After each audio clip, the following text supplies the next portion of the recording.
All things exist in the human imagination. And everything you see as an objective reality was produced by imagining. Think of one thing, just think of one thing that would simply deny it. You can't think of one thing. So you go to the moon. You first had to imagine it. Had to imagine everything concerning the machine that took you to the moon. Everything in the world first has to be imagined and then executed. The intelligence to do it will come, but you take the blueprint first and conceive it and dwell in it as though it were true. And no power on earth can stop it from becoming so. But tonight, if you're here for the first time and you want something practical, you apply what I've told you.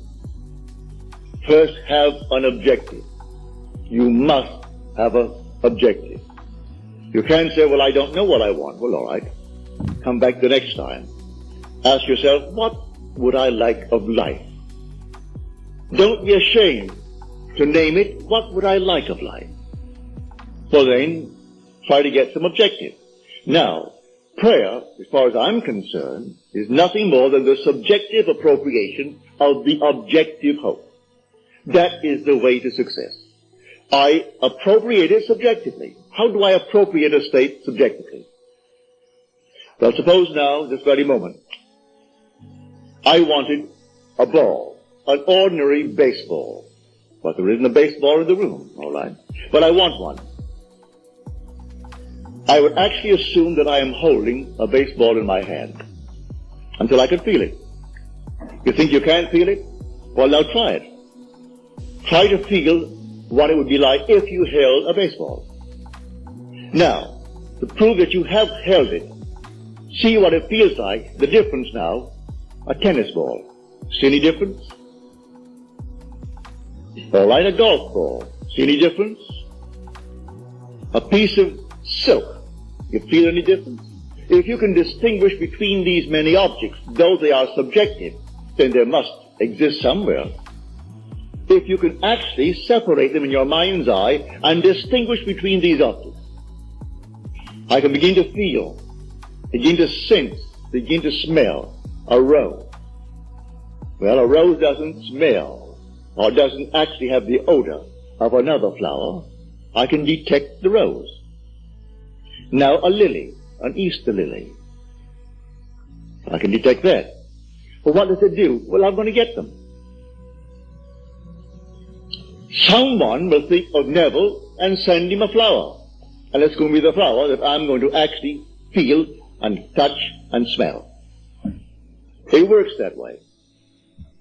Money has an odor. It's unlike any odor in the world. It's more fragrant to the miser than the most marvelous perfume in the world. He can tell it. You put a money bag to his face, and it's like putting roses to mine. He loves it. He can smell money. He can feel it. Money has a distinct feel about it. Put a $20 bill in your hand and ask you to feel it, and then put another piece of paper in your hand, and you can tell the difference. There's a difference. It is an odor to it. All this is part of the inner man, that all things are possible to him. Try it. Before you condemn it, try it. And if you have the evidence to support my claim, well, then it doesn't matter what the world will tell you. If he laughs at you, so what? So they laughed at everyone who had an idea that seemed a little bit off-center. Always laughed at him. They laughed at the idea of going to the moon. Well, now it's an accomplished fact. There are still those who won't believe it happened, you know, because they don't want to believe that it ever happened. There are those who said you couldn't go down and actually live underwater. Now we have a submarine. There are still those who won't believe it. You can present them with all the facts in the world, and they won't believe it. So I tell you, you try it first. And if it proves itself in performance, it doesn't really matter what the whole vast world thinks. So tonight, take a goal. Make it a lovely goal, either for yourself or for another. Any time that you exercise your imagination lovingly on behalf of another, you're mediating God to that other. So, bring a friend before your mind's eye. Represent him to yourself as the man or the woman that you would like them to be.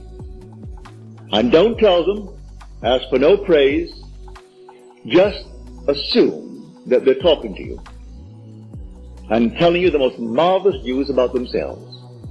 And you congratulate them on that good news. And go your own way. Believe in the reality of that imaginal act. It may happen tomorrow. It may happen the day after, or a week later, or a month later. It has its own appointed hour, and it is ripening, and it's going to flower. So don't be concerned. Leave it alone, and it will come to pass. So this is what I mean by feeling is the secret. I catch the mood, the feeling that would be mine if I were what I want to be. I don't have to touch something. I can if I want to. But it's the mood I'm speaking of. What would the feeling be like if she were well? If she were this? And then you catch it, just as though it is true. You always go to the end, and the end is where you begin. You're always imagining ahead of our evidence. So go to the end. And feel the end. And then, dwell in that end, even though reason denies it and your senses deny it. You turn your back upon the doubters. That is your senses and what reason dictates. That's the hell or the devil or Satan in the world. That's the doubter. So you turn your back upon it. And then you walk as though things were as you want them to be. And living in that assumption, it slowly hardens into fact. Even though at the moment of the assumption it was denied by reason, an assumption, though false, if persisted in, will harden into fact. So you learn to assume and learn to persist in the assumption, and it will come to pass.